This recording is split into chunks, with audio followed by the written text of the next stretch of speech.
Hi, everyone, and welcome to Work, a podcast that aims to help us all to be a little bit more human. Thank you so much for making the time to be here, to listen and to learn. Please do reshare with your networks if this discussion resonates with you.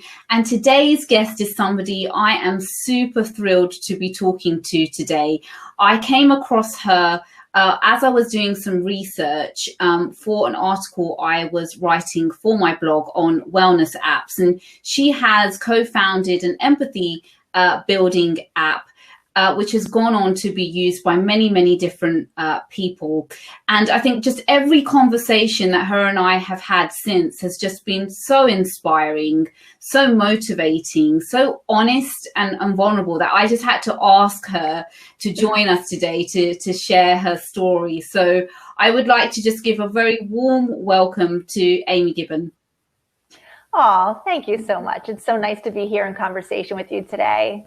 Thank you, Amy, and thanks so much for being here. I'm as I mentioned, I'm really excited to kind of get into the conversation with you today and hear more about the journey that you've had as a tech entrepreneur, co-founding Daily Haloha, your empathy well-being app. And I mean, let's start from the beginning. Your career very much started in the corporate world, and it wasn't until later in your career that you transitioned towards becoming a tech entrepreneur, a tech founder. How did you find that transition, kind of moving away from corporate structure to something that's undefined, and how did you unearth this kind of concept of an empathy building app along that journey? It is, that's such a good question. It has been a jarring journey. I'd say it's less of a transition and more of a whiplash. I have great appreciation for my background in corporate work. I started my career in management consulting at Bain & Company, a big international consulting firm. And then from there, went into financial services. I was Express for many, many years. And then in the ensuing years, I went back and forth between consulting and being an executive in financial services companies. And I learned an incredible amount in functional areas, but also I grew into my own leadership. And again, deep appreciation, not only for the experiences that I've had, but the chances I was given and the relationships that I made. So I never would have imagined that I would have become a tech entrepreneur. In fact, if you had told me that 5 years ago, I would have said you're out of your mind. But what happened was I had an idea. And the idea that I had spoke so directly to my most deeply held values that it ended up feeling like a calling. And it felt like something that I absolutely just had to do. I didn't know how to do it. I didn't know where to start, but I, put one foot in front of the other and just going. So that's how it came about. It was a huge surprise. But when I reflect back on the moment that was the catalyst, it's as vivid to me, 4 years later as it was then, in the beginning of 2017. So I'd love to share that moment with you and your listeners, because as I've told this story, I think a lot of people recognize themselves, in some way in my story. So to bring it to life, I would love to share an image with you, and I'm going to pull that up now. And there it is. And what you're looking at is a Post-it wall, a wall of Post-its. This was in the New York City subway system in Union Square. Wow. And yeah, it was a sight to behold, really. And this doesn't even do it justice, because at its culmination, it was 50,000 Post-it notes, which was further than the eye could see. In fact, it ended up being dismantled because they were 3-4 deep on the wall, and they were literally falling off the wall and deemed a public safety hazard. But I was commuting to a consulting job during the time that this project, blossomed across the walls here. So I personally saw this thing, emerge from a small patch of Post-its to this expanse that was further than the eye can see. Mm-hmm. And the context for this is that, in the fall of 2016 was our presidential election here in the States. And as everybody, I think, knows, it was a divisive and polarizing election.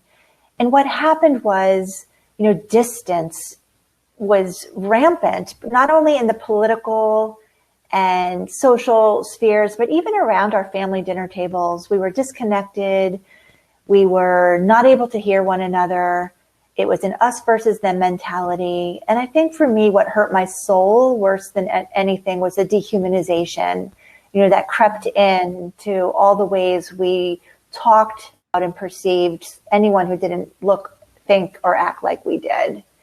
And I was feeling really heavy-hearted, really distraught about the state of things.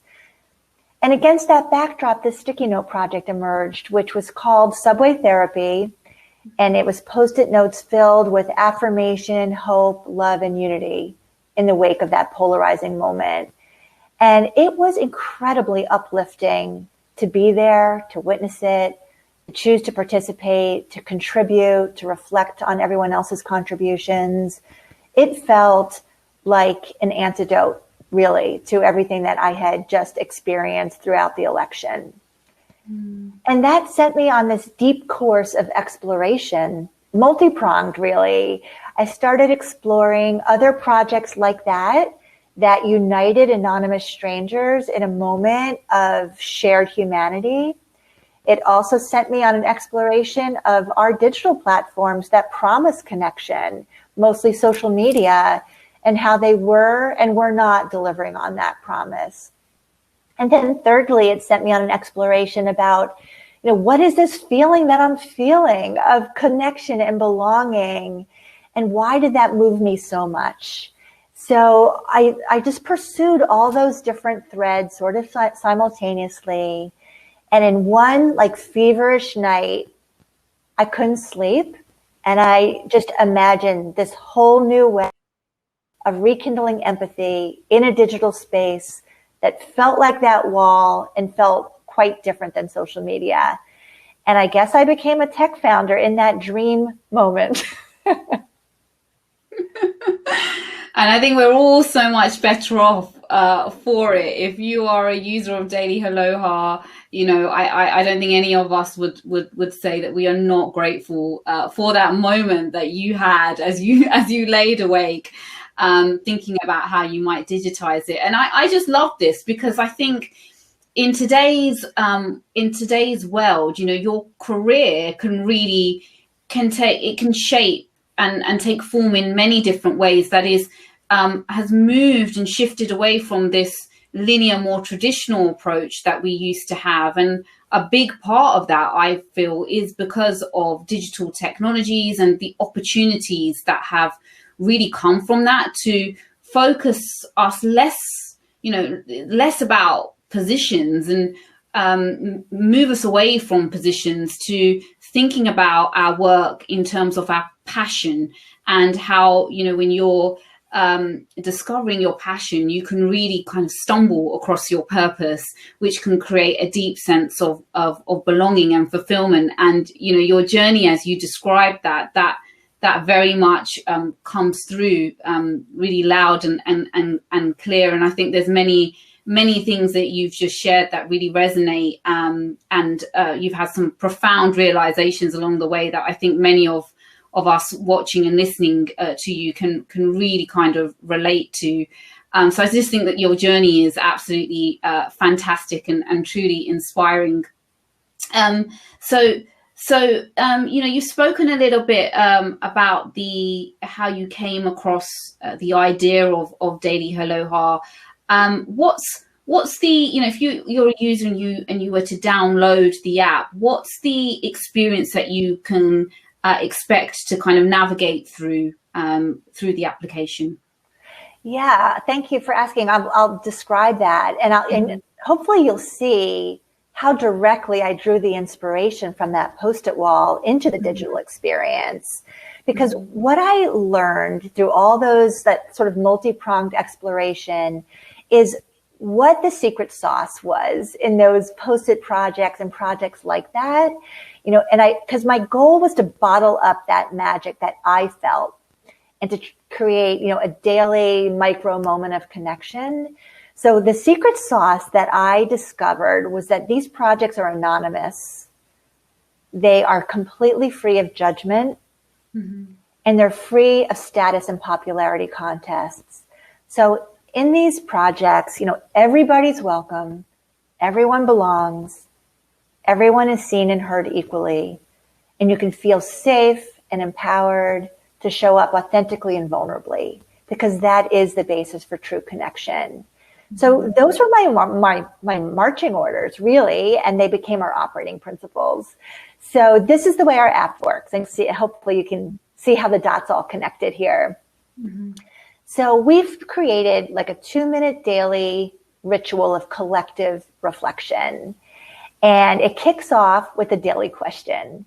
So I have the privilege and really the deep honor of posing a thought-provoking question to the whole world every day.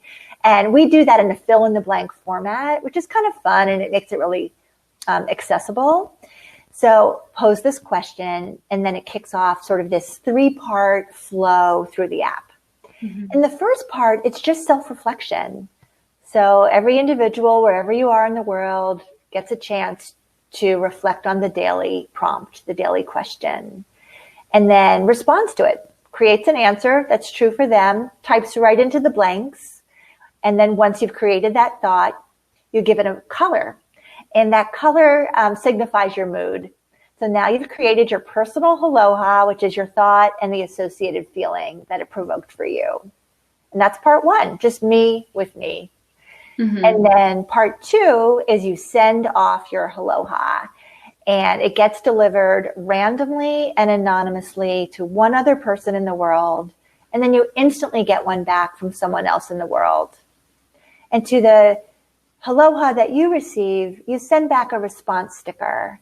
We have a set of stickers that are meant to provide acknowledgement to everyone that they were seen and heard by one other real human on the planet in that moment, that no one is shouting into the void, posting to this endless wall where no one's going to see them. There's a real person who was on the receiving end of that and took a minute, to respond back. So that second part is me and you and a note of connection, and it's all about reciprocity.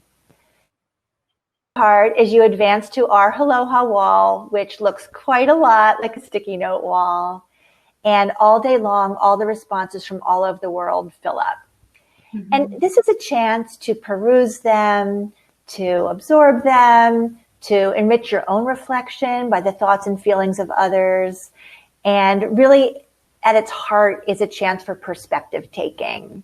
And, every day when I look at the wall, I see things that inspire me, things that cause me to feel a lot of compassion, things that are head scratchers, people are mysteries, some things that are really curiosity inducing, all of it.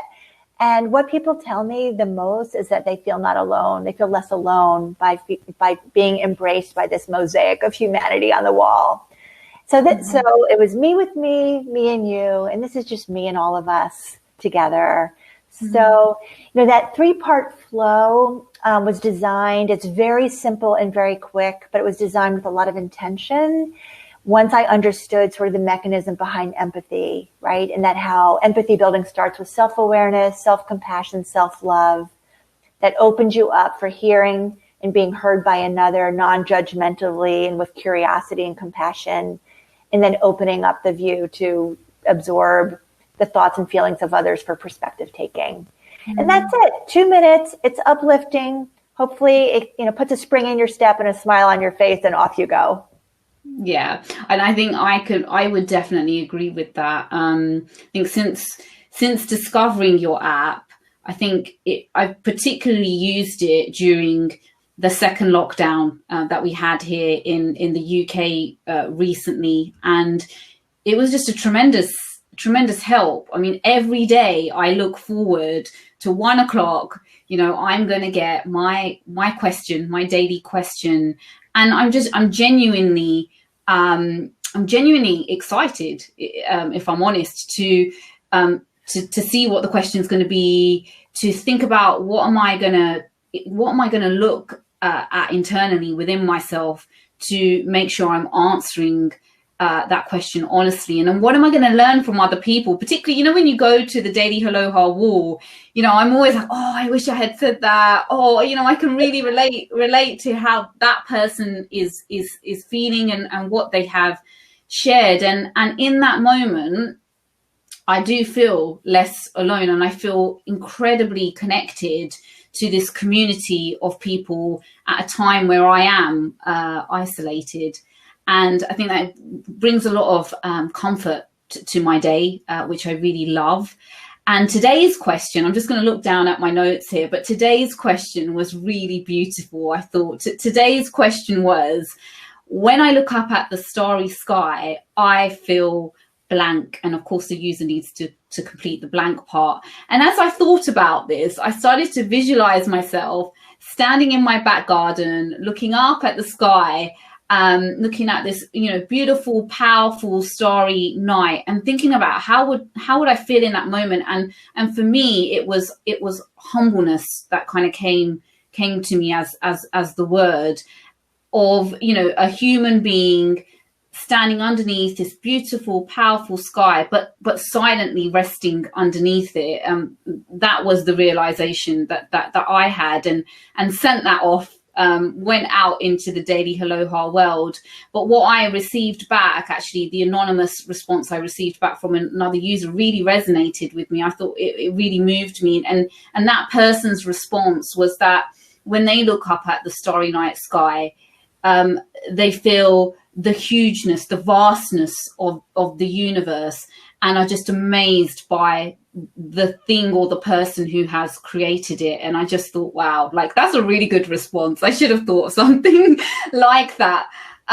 But when you're thinking about your daily questions, how do you go about that process of deciding what question you're going to share out with the community? And do you have any hopes around how you intend to make people feel through the question process? Yeah, I had a lot of intention when I posed the question. And I do feel a weight of responsibility when I pose the question, because I want it to be a meaningful and enriching moment. Sometimes I think the value of the question lies more in the self-reflection. And other times I think it's more in sort of the crowdsourcing aspect of being uplifted and inspired by others. So I think about a lot of things. Positive psychology is probably, I'm not trained in positive psychology, but I've made it a hobby, and I embed a lot of the principles, right? So with an anonymous app, you really do have the freedom to go in a lot of different directions with questions. But I don't go in the direction of looking for confessions or regrets, right? Yeah, I could do that, but that's not who we are. We're really there for collective uplift. So in positive psychology, you encourage people to connect to positive thoughts, nourishing memories, aspirations for the future. So I think about that more than anything. The other thing I think about is, our app is a mechanism for connecting to our humanness and the interconnectedness of all of us. I mean, the starry night sky is such a good example, right? And in fact, when I was looking at the wall today, someone even said that. Their answer was, I think about all the people all over the world who are looking at that same sky. So I also think about, what is it that makes us human? And what we all share are things like our longings, our fears, our dreams, our families, like those moments, the memories we cherish, the, aspirations that we long for. So I really think about, is this question going to help unlock that feeling of interconnection and interdependence? Is it going to be nourishing and uplifted for us personally? And are we going to be rewarded by connecting to the bigger, human story when we look at the wall? So that's at the macro view. But then in a micro way, I think about other things. I think about day of the week. So on Mondays, I tend to go in a certain direction, and on the weekends, other direction. I look over the course of a week, how I want to have diversity and a mix over the course of the week. And I also want to serve up some really topical moments. So I do, connect up to international days, like a World Day of Peace, or things or kindness or happiness, or some things that are very universal that we all share across the planet. The pandemic is clearly one of those things. So I have asked a couple of questions along the way, pandemic related, because that is something that we all are experiencing together as humans on the planet right now. So I can also be very relevant and topical and invite people to express themselves in a way that feels really relevant in the moment. So obviously a lot goes into it. It's an art and a science. I'm learning every day how to be the best question asker that I can. And I think you are very good at it, by the way. And you touch on a really interesting point there. Obviously, this year has been incredibly challenging for a lot of different reasons. It's been the perfect storm of a number of different things coming together in the middle of a pandemic. Have you seen any trends from the analytics, the insights that you've drawn from the responses that indicate how people are maybe feeling throughout the period of the pandemic, that perhaps employers should be aware of, because those individuals represent their workforce? Yeah, there have been some themes that have certainly emerged, and I'll describe them. But I think that what's important to also say is, even though there are themes, I think I am reminded every day, and certainly over the course of this pandemic period, how individualized our experiences are. So I'll talk more about that in a moment, because I do think it's really important for employers, to recognize that. But some of the themes I've seen are struggle. People are struggling with physical separation, with mental health, staying positive during this time. I've also seen tremendous personal growth. People are describing a period of deep reflection and introspection, personal growth, understanding better what really matters to them. Relationships are being put under a microscope in a way. And I think it's almost been a litmus test for people and their relationships, what really matters, but also who really matters in my life. So I see a lot of contradictions, struggle and hope, a period of anxiety, but also deep personal introspection and growth. And as I mentioned in the beginning, it's a reminder of how something like the pandemic and like all the other things that are happening this year, which is sort of a reawakening to our social injustices and social inequities, how they affect each of us as individuals so differently. So I could ask one question, which I do every day, and I might have certain expectations for the range of the responses, but I'm always surprised and reminded by just how personal our experiences are. And a question could provoke, send people down all different kinds of trains of thought and personal journeys of reflection. So yeah, thematically, I see, struggle, I see growth, I see a readiness to move on, I see hope, I see a little bit of despair, and I see a doubling down on connection and relationships.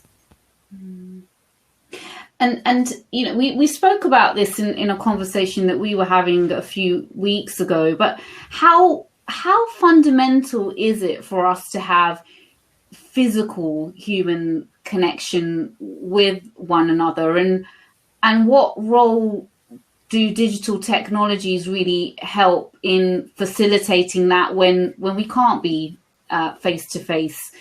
Is that a fundamental need that we have as human beings, or is it more of a desire that we can retrain our minds on?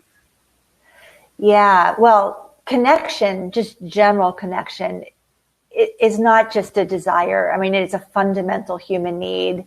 It's right there in Maslow's hierarchy. it's smack in the middle is love and belonging, right? Right after safety. And it's before self-esteem and actualization. So it's very fundamental. But you raised such an interesting question about like how much of that has to be physical proximity versus other ways of connecting digitally and otherwise. So I think we're still figuring that out, honestly. All the research would say that there's aspects of our physical proximity and connection that are not replaceable by being mediated by a screen, right? When we're in a room together and we're close together, a lot of stuff physically happens, biologically happens. We emit, hormones, chemicals, pheromones, like our eyes, our pupils dilate. We subconsciously start mirroring each other's body language, right? So all of this incredible, magical stuff happens when we're in proximity. And actually, I asked a question in the app about the impacts of the pandemic. And so poignantly, something that came up a lot was how much people are missing physical touch. And we need that. We need that. So no, digital connection cannot fully replace physical connection. However, there's a place for it. I think this might ring true for most people that we've discovered during this time some newfound ways to connect digitally. I personally have deep appreciation for some of those tools that I was maybe using a little bit or hadn't even discovered yet, and now are a mainstay of many of my relationships. I'm really grateful for those. But I also recognize they're not the same. So for example, I do Marco Polo now with my sisters, which I don't know if you know that app, but we send and receive short little videos to each other, just checking in. It's asynchronous, which works for me in my life, but it's actually, so I've been loving that. I know many of us have a little bit of a love-hate with Zoom. And I think Zoom is a really good example too, that some of it is the tool and some of it is how we use the tool, right? So there's better and worser ways of using some of these digital technologies for connecting. Some actually make us feel more connected and some can make us actually feel more alone. So yeah, there's the tools and then there's coming to the tools with intentionality. I have to mention social media here because when I was doing my whole exploration around Post-it notes and digital technologies, I did do a deep dive on social media, which at that time was our primary way of, connecting with others socially. And I uncovered, all through looking at the research, all the ways social media connects us and actually can make us feel more lonely and more anxious. So there's a lot to that question. And I think the answer is all of the above. We need to be connected. We need at least some dose of personal connection. Digital technologies can take us a long way, but it's not a one size fits all. It depends on what the technologies are and the intentionality with which we use them. And I really like that because I think, as with anything in life, it's about understanding the context and the role then therefore that tool may play in your life. And social media is a really good example of that. And there are many, it can stream from being something that can help you build your brand, build a new business, to actually being the complete, opposite on the end of the spectrum where your identity is very much driven through it, which can be detrimental to your mental health. So I think that really resonates with me is understanding the context that technology really plays in your life, and how much significance you're going to give on the role that it really plays for you day in, day out. I think personally for me, during the pandemic, there's definitely been moments where I have really struggled with the lack of physical connection face to face with people who, you know, I genuinely really care about, like my family. But saying that, there's been some great digital tools, such as, you know, you mentioned one such as Zoom, which has helped to create, in some sense, some kind of proximity with those people when you can't be in the same location as them.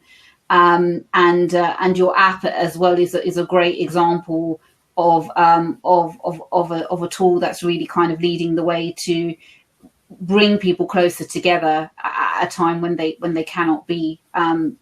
So that is really fascinating. As we go into, you know, the new year, as we go into the holidays and the new year, do you have any things that you would, you know, encourage us to be thinking about to make sure that we are really framing our minds in the right way as we enter into 2021?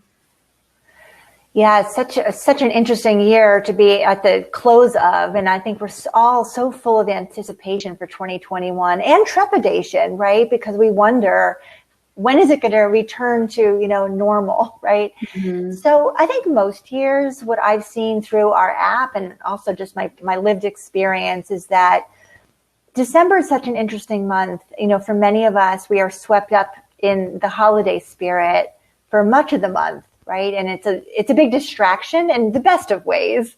It can be a family time for many of us. For many of us, it's also a little bit of a break from work. I just saw this really funny meme about like a December calendar, and when people start stop working, when they start checking out and thinking about shopping, and when, you know, we're on the 6th right now. So we're nearing that time when I think we're all sort of winding down for the month. So there's a big part of December that is about, you know, preoccupation with the season. But then after the holidays, I think a lot of people's attention turns to reflection. They're thinking about the year that just was. They're assessing themselves, their performance at work, whether they've met their goals for the year, whether their life unfolded the way they had hoped or dreamed it would, the quality of the relationships. We've become very reflective the last week of the year. And I think it's also just in anticipation of the next year, in this case, 2021, planning, setting goals, intentions for the new year. So I'm very cognizant of that. So in our app, as the month winds down, we tend to pose a lot of questions that are just helpful for people as they look backwards on the year that just was, and also can be a useful tool as they look forward to the year that's to come, and to start the year with intention. But I'm also really mindful of overdoing that, right? I think we can fall into a trap of setting 1,000 goals for the next year and setting ourselves up for failure right out of the gate. And it's been such an unusual time.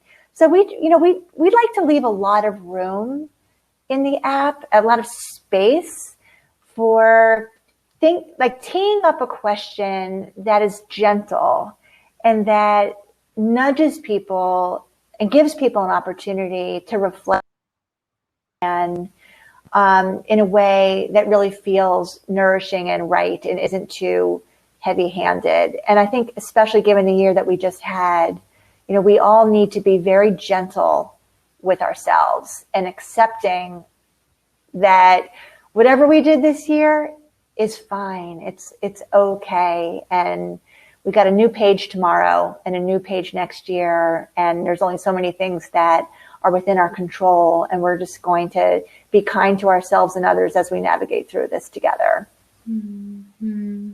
And I love that. That's such a great way to think about moving through the holidays into the new year. I every time I talk to you, I just learn something new about myself and and about the world. And I just really wanted to thank you so much for taking the time to be here with us today and to share about what you've learned along your journey and what you're discovering through Daily Haloha. For anybody who is interested, Daily Haloha can be downloaded from the app stores. It's free to download across the app stores. If you're interested in finding out more, please do go ahead and visit the website on dailyhaloha.com. And you can also connect with Amy by following the @handle of Daily Haloha on Instagram as well. But Amy, thank you so much. It's been an absolute pleasure to talk with you today. It's just been a fascinating discussion. For anybody who would like to stay connected with you, is there any way that they can reach out to you directly? Absolutely. And I really enjoy conversations like this. So thank you so much, Nikki, for teeing up this wonderful conversation. And I welcome these kinds of conversations with anyone who's interested in connection and belonging and how we can be stronger together. So if you DM Daily Haloha anywhere, Instagram, Twitter, or even through our website, it comes directly to me. We're teeny tiny still, so everything comes to me. I'm also a pretty avid LinkedIn user, so I welcome any kind of messaging through LinkedIn.